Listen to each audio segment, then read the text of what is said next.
because you know Rick Ross, you know Ricky Yeah, I know of him. I've never met him. Freeway. So that's how I Yeah. know Hayes. Not even through the Oh, fighting. okay. That's crazy. Yeah, man. That's crazy. So man, it's good to have you sitting here real quick, and I wanted to just talk about what you're doing now with the business stuff, man. I'm intrigued with all that sort of stuff. I'm really into recovery, natural ways. So Yeah. All right. Well, shoot away. Any questions you want to ask, man? You more than yeah, welcome to go. yeah, man. So in terms of like the medical cannabis in America, are you part of a company that you started? Are you a spokesman for? Maybe shed light on what that is with you right now. Well, we have 4 owners of our company, Competitive Body Development. I got it on my hat right here. Got it on my shirt. Mm-hmm. Um, we're just CBD. CBD. We had to be different. Most people just have their company name and then CBD behind it. We try to be different because we don't want to be just your average CBD company. You know what I mean? We want to be better than everybody else. The way we got together was my partner John. I met him, just accidentally met him. You know what I mean? I was in Beverly Hills one day and he hit me up on Instagram and we just happened to talk. Oh, hey, hey, there you go. Hey. What's up? He's in Australia, so he don't. Yeah. Okay. We're in Australia. You got Sydney. Sydney. Oh. He's from Youngstown, though. Ohio. Yeah. And okay. You're getting ready to go into summer. Do you know Anthony? Nope, they don't. No. They just got out of the car. Yeah. Okay, all right. Hey. Good day, mate. Good. Have a good one. Where are you? You're not in Florida? No, I'm in West Virginia, Charleston. Oh, is that really? Yeah. Is that? Yeah, I'm at. What are you doing in Charleston? No, I just did a seminar. That's why I was late. That's why I had to move back. I was doing a seminar. I was helping out some kids and stuff like that. So sorry about awesome, that. Man. That's cool. It's all good. Yeah. CBD. So anyway, yeah. So John and I met, and I had already known Paul, my other partner in Canada. I was starting to get involved with the medicinal side up there in Canada. Right before the law passed. Well, last year. John just was in a group that was all about the money. And Paul had some stuff going on too. And so both of them kind of separated from the companies they were with. So you know what? I was like, both of these guys are good guys, and they're not money hungry. They genuinely want to just make the best product possible. So I introduced those two guys together last year at the MJ BizCon in Vegas, the marijuana convention in Vegas. And dude, everything just clicked. You know what I mean? And we started putting the pieces together and we came up with competitive body development. And ever since then, it's been amazing. And we also have another partner named Courtney and Steve. So it's really 4 of us, but Steve has a piece of the company too. So I'm gonna say 5. I don't want to count him out because he's a valuable asset to the team too. So it's so good because nobody has an ego. You know what I'm saying? For sure. Nobody has an ego. Nobody is, tries to screw each other over. We always talk as a group. If a business opportunity comes up, we always contact each other and let each other know what's going on. So it's been going great so far. We're putting our minds together and it's really, forming out to be something real beautiful, man. So I'm happy about it. Yeah, man. Anthony, from the performance side of things, I played ball at a high level. And, from a fan side of things, I've been watching, combat since I was a kid. I've seen every one of your fights, but I want to talk about something you said, or maybe more your intentions. After the last time you fought, you grabbed the mic. It's when you announced to the world, you didn't want to do this anymore. But you then followed up with the intention about the CB. You didn't. I don't know if you said. You just said a business venture, but I wanted to ask. It was in you before you retired. Was it something that you saw a gap in the market, or did you know that it could help people? Honestly, I've always wanted to be a businessman. So I saw the opportunity, so I took it. And I mean, I'm not money hungry or anything like that, but who doesn't want to make great money without getting punched and hurt and stuff like that. You know what I'm saying? Yeah. So plus on the other side of it, hold on, man, this car, some little fucking Volkswagen, loud as shit. That's a Volkswagen, dude. Like this little ass shit. He's driving a bug thinking It's he's a Beetle. flossing.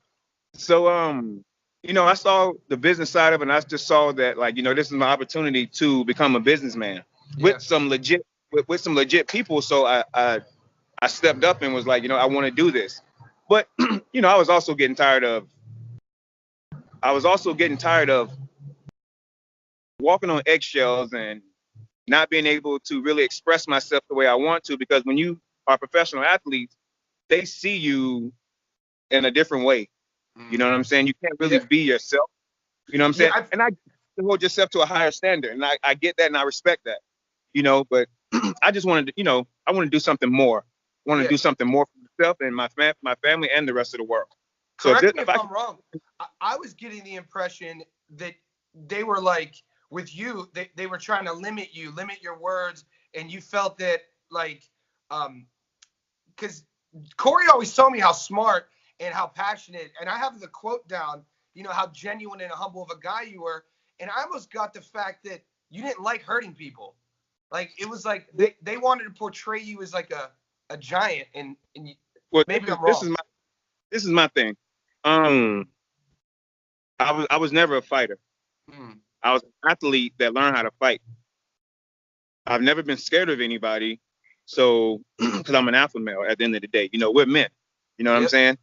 So all of us real men are alpha males at the end of the day. So that's how we got here, man. We survived. Like our epigenetics, our bloodline. Exactly. So I don't know, man. I never wanted to hurt anybody, but I was also like, well, this is competition, so that's just the name of the game. And I didn't start feeling bad until like maybe a day or two after the fight. You know what I'm saying? Like, damn, flying out. I'm like, and it's crazy because my grandmother, I was raised by my grandparents, and my grandmother is such a sweetheart. She's so sweet. She won't. I can't say she won't hurt a fly because she'll fuck a fly up. But it's like, before I always fought, I always called my grandmother. She'll read me a Bible verse, and right after she read the Bible verse, she said, "Don't hurt him." Wow. And I'm like, Mom, I'm not gonna hurt him unless I have to. And she always would say, "That's somebody else's baby, so just remember that." Jeez. And I'm like, well, she didn't want me hurt, but she didn't want anybody else hurt either. Yeah. She was more worried about the person than me at the end of the day. You know what I mean? So I guess, that kind of rubbed off on me a little bit. And like I said, I was never a fighter. I just happened to be an athlete that learned how to fight. And I made it work the best of my ability. That's a beautiful thing, man. What's Redcon 1? Redcon 1 is a supplement company. My boy, Aaron Singerman, owns it. He used to be part of another company, but they separated, and he just started his own thing. And now that other company's kind of tanking, going downhill, and Redcon is going up now. So I see you promote them. Was the brains behind the whole process. Yeah, man. I'm a strength coach down here too, man. The squatting part, deadlifting, the heavy stuff, and I see you've been doing it as well. Are you having fun with that sort of thing? Is it keeping your kind of competitive juices flowing? Yeah, I'm an athlete at the end of the day still. I can't sit on my ass all day and not do anything. You know what I'm saying? Yeah. I gotta stay moving, I gotta stay active. And I've always wanted to train and be a bodybuilder, even as a kid. Not many people knew that. I always wanted to be a bodybuilder. Like, one of my best friends is Flex Lewis. He's 7-time Mr. Olympia. Yeah. Like, I knew Flex before he knew me. You know what I'm saying? But you know how it is. Whenever you're a kid, you see these little action figures, and you look at magazines of bodybuilders like Lee Haney and all the other guys, and you're like, I want to be like that. Yeah. They look like superheroes back then. You know what I'm saying? He's a buddy of mine, man. I didn't know you were really? bodybuilding. Man, yeah, I love it. You know what I'm saying? Yeah. So I just, I saw an opportunity to actually lift like a bodybuilder. And at first I didn't get it. I was like just throwing up, 2.5, just doing 10 reps like in 5 seconds. You know what I'm saying? But my boys were like, yo, you got to slow down, really squeeze the muscles and stuff like that, get the blood flow in there and make them, stretch the muscles. So here's the dude again, this ragged ass Beetle. He's trying to pick girls up? No, man. You are in West But Virginia, Rumble. yeah, I see that. But you know what? I plan on competing, Okay. and not I don't want to be a bodybuilder. I don't want to be like Did you those catch the big. Ronnie Coleman documentary? Yeah, I just saw it the other day. That bummed He's me out, man. and he. You know what? And the thing about it, he doesn't regret it. I know, man. I just hate seeing him suffer. You know, like. Yeah, yeah. But that's the name of the game. Sometimes you gotta sacrifice Yeah. some stuff to get where you want to go, and that's what Ronnie did. You know what Yeah. I'm saying? Put his body through torture to make a living for himself and his family, Yeah. make a future for his family. So he did what he had to do, and he's paying the price for it. But there's really no price to pay because at the end of the day, his family's taken care of, and he's pretty much set for life. You know what I mean? Yeah. So I just want to do classic physique, Okay. Yeah. not bodybuilding, like classic physique. And some of those guys walk around and you can just clearly tell they're in the gym every damn day. You know what Do I'm you have a saying? Like time Jay. window? Did you pick a time frame? My first show will probably it'll be next year. That's awesome, man. It'll be next year. You know what I mean? And but I'm gonna do it. But also, I'm gonna say this. I put out a message on Facebook or Instagram that I would come back to fighting if John Jones I saw that. came back to heavyweight. If he goes to heavyweight and he fights Daniel for a title and he wins, then I want to have my opportunity to fight John for the title. You know what I mean? And it's not a business thing. It's just a personal goal because after I fight John, I'm like legit done because then I fought the best of the best. I'm done then. Because everybody that's in the top 5 right now in light heavyweight, I've destroyed them already. Yeah, I have the whole list in front of me. I don't have to name it. You already answered my questions. Yeah. Yeah, So, you have, man. Hey, I know your time's very limited, man. I just want to make sure that the people down here know about the CBD. Is there a website? Are there links that maybe Hayes can send me? It should be up this weekend. As soon as it's up, I'll let Hayes know, and then he can hit you up and let you know, man. All right, Rumble, man. Hey, I appreciate you, man. Thanks for taking the time to shoot with me. Is there anything else you want to share? Anything you're working on? Because yeah, just that, man. I'm just still working in the CBD business, and hopefully it blows up, and just everybody can get some good quality CBD. I want people to have best of the best. It's not about the money. It's about people getting exactly what they need and what they deserve. You know what I'm saying? 100%. I'm not money hungry. That's the least of my worries because the money's gonna come regardless. So, like I said, I make the best product for the world. That's what I want to do. My man. Give people a chance. You know what I'm saying? Instead of taking all these pills and other bullshit that destroys them. They need some real stuff. Medicinal. It's been around. It comes from the earth.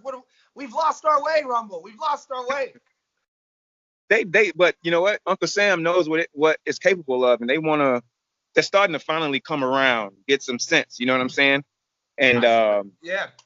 So one of my boys, one of my childhood friends, he's a lawyer in Columbus. He grew up in Youngstown with me. He just got one of 10 growers licenses for the state of Ohio. They only gave 10 of them, and he has one of. So he's filling me in with all that stuff. Florida, it was only 12 whenever it first got legalized for medicinal. It was only 12. I'm like, these people went to bed maybe a thousandaire, you know what I'm saying? And then when they woke up, millionaires. And then have you heard of? That's maybe another conversation. You ever hear of tryptamine? No.